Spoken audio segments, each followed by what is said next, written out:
This literature kit on Sing Down the Moon by Scott Odell provides unique and varied materials to supplement a study of this novel. 55 pages chocked full of a variety of scaffolding strategies incorporated in our Before You Read worksheets for each chapter section, along with vocabulary prompts to prepare your students for the reading, with rubrics, teacher guide, and author biography. Students are asked to describe what they already know of the Navajo people. Write the name of the character next to each quote from the story.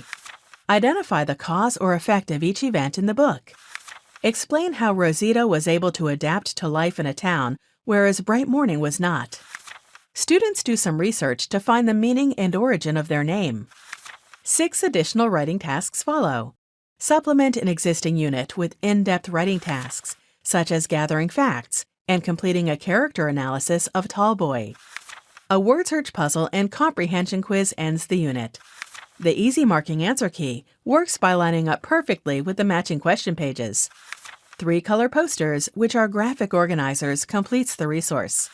Compare Rosita and Bright Morning's points of view about living and working for the soldier's wife in the town. Visit our website to see more novel study guides just like it.